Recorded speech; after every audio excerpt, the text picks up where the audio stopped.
साथियों नमस्कार। आज शनिवार है सितंबर माह की 13 तारीख और आप देखना शुरू कर चुके हैं आपका रोजाना का करंट अफेयर का छोटा कैप्सूल। दोस्तों अगर आप चैनल पर नए हैं तो चैनल को सब्सक्राइब कीजिए और शुरू कीजिए आज की क्लास। आज की क्लास शुरू करने से पहले हम कल वाला रिवीजन कर लेते हैं, कल हमने क्या पढ़ा। दोस्तों फटाफट देख लेते हैं कल हमने क्या पढ़ा। कल हमने पढ़ा दोस्तों के मोदी जी की अध्यक्षता में केंद्रीय मंत्रिमंडल ने 10 सितंबर 2025 को भागलपुर दुमका रामपुर हाट रेलवे लाइन जो कि 177 किलोमीटर लंबी है इसको डबल लाइन करने को मंजूरी दे दी है। दोस्तों इसके साथ साथ हमने पढ़ा जनजातीय कार्य मंत्रालय ने आदि संस्कृति डिजिटल लर्निंग प्लेटफॉर्म को लॉन्च किया है। दोस्तों कुछ दिन पहले हमने पढ़ा था कि आदिवाणी जो कि जनजातीय क्षेत्रों की भाषाओं को संरक्षित करने के लिए चलाया गया प्लेटफॉर्म है, वो आदिवाणी भी आपको याद रखना है और आदि संस्कृति डिजिटल लर्निंग प्लेटफॉर्म ये भी आपको याद रखना है। इसके अलावा हमने पढ़ा दोस्तों कि धर्मेंद्र प्रधान ने संयुक्त अरब अमीरात में पहला विदेशी अटल नवाचार केंद्र का शुभारंभ किया है। ये बात आपको याद रखनी है। इसके अलावा आपको याद रखना है दोस्तों कि नासा का मंगल रोवर है जिसका नाम है परसिवियरेंस रोवर। इन्होंने मंगल ग्रह पर दोस्तों प्राचीन जीवन के संकेत प्राप्त किए हैं। यानी मंगल ग्रह पर भी दोस्तों प्राचीन काल में कुछ अरब वर्ष पहले वहां पर भी जीवन विद्यमान था, ऐसे संकेत मंगल रोवर को मिले हैं। दोस्तों हमने पढ़ा कि श्रीनिवासन इंजेटी इनको नेशनल स्टॉक एक्सचेंज के गवर्निंग बोर्ड का अध्यक्ष नियुक्त कर दिया गया है। हमने यह भी पढ़ा कि भारत ईरान और आर्मेनिया के बीच तीसरी त्रिपक्षीय परामर्श बैठक 8 सितंबर 2025 को तेहरान में आयोजित हुई। हमने ये पढ़ा दोस्तों कि ऑपरेशन सिंदूर के दौरान भारतीय सेना ने अपना खुद का भारत में बना हुआ एक नया मैसेंजर ऐप जिसका नाम है संभव यानी secure army mobile Bharat version, जो कि एक सुरक्षित और 5G आधारित संचार प्लेटफॉर्म है, इसका यूज किया। हमने ये पढ़ा दोस्तों कि नॉर्वे के प्रधानमंत्री जोनास गहरस्टोर को दूसरी बार प्रधानमंत्री बने हैं वो। इसके अलावा हमने पढ़ा दोस्तों कि केंद्रीय मंत्री मनोहर लाल खट्टर ने 10 सितंबर 2025 को नासिक में सेंट्रल पावर रिसर्च इंस्टीट्यूट की रीजनल टेस्टिंग लेबोरेटरी का उद्घाटन किया। और हमने यह भी पढ़ा दोस्तों कि आईसीसी ने महिला विश्व कप 2025 के लिए विल टू विन अभियान प्रारंभ किया है। याद रखना है आपको, विल टू विन अभियान का संबंध किससे है दोस्तों? महिला विश्व कप 2025 से। बात करते हैं आज की वीडियो शुरू करते हैं, आज की क्लास शुरू करते हैं। आज का हमारा पहला प्रश्न दोस्तों, गुजरात के राज्यपाल आचार्य देवव्रत जी को हाल ही में किस राज्य का अतिरिक्त प्रभार सौंपा गया है? दोस्तों हमें पता है महाराष्ट्र के जो राज्यपाल तत्कालीन राज्यपाल थे सीपी राधाकृष्णन जी, वो अब भारत के उपराष्ट्रपति बन गए हैं।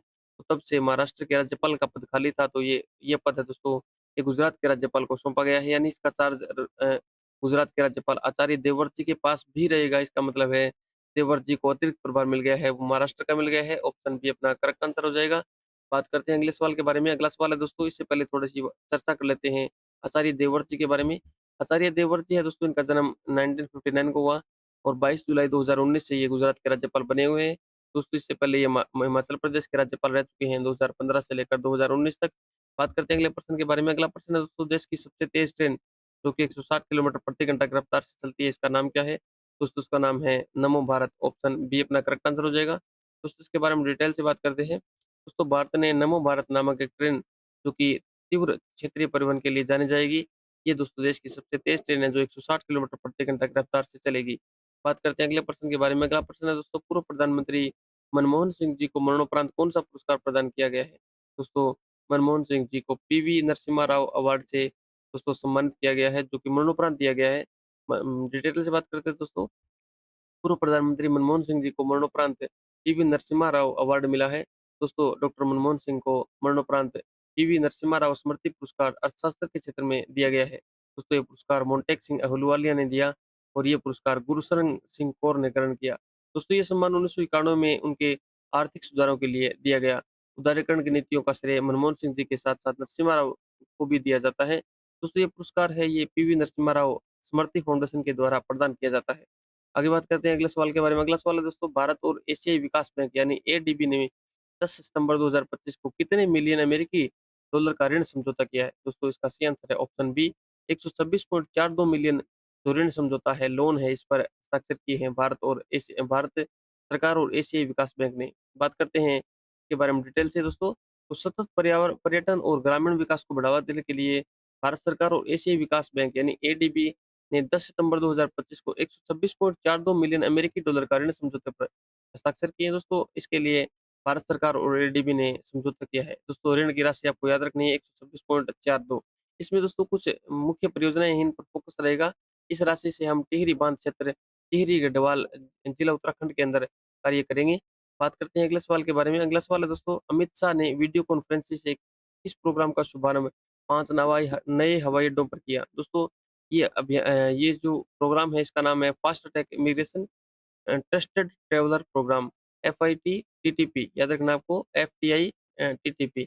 दोस्तों इसके लिए 5 कौन-कौन से हवाई अड्डे हैं? ये हवाई अड्डे दोस्तों आपको याद रखना है लखनऊ, तिरुवनंतपुरम, त्रिची, कोझिकोड और अमृतसर। इन 5 हवाई अड्डों पर दोस्तों fast track immigration trusted traveller programme का प्रारंभ है वो अमित शाह जी के द्वारा किया गया। इस प्रोग्राम से यात्रियों को सुविधा मिलेगी और उसके साथ-साथ उनकी सुरक्षा भी सुनिश्चित रहेगी।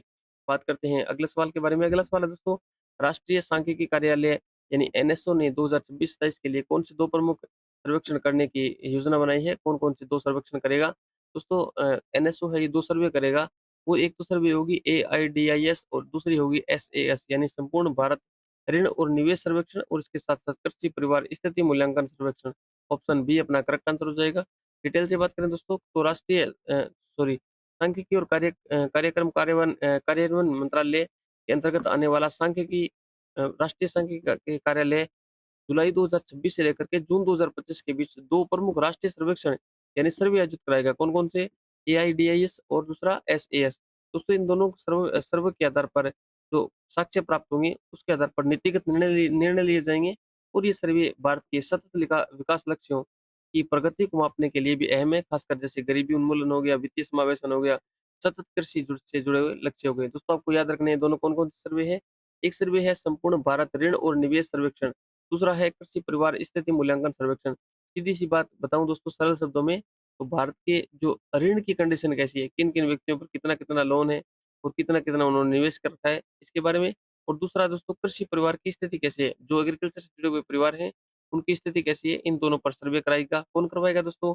सांख्यिकी और कार्यक्रम कार्यान्वयन मंत्रालय के अधीन कार्य करने वाला NSO यानी नेशनल स्टैटिस्टिक्स ऑफिस है वो करवाएगा। जुलाई 2026 से जून 2027 के बीच ये दोनों सर्वे आयोजित करवाए जाएँगे।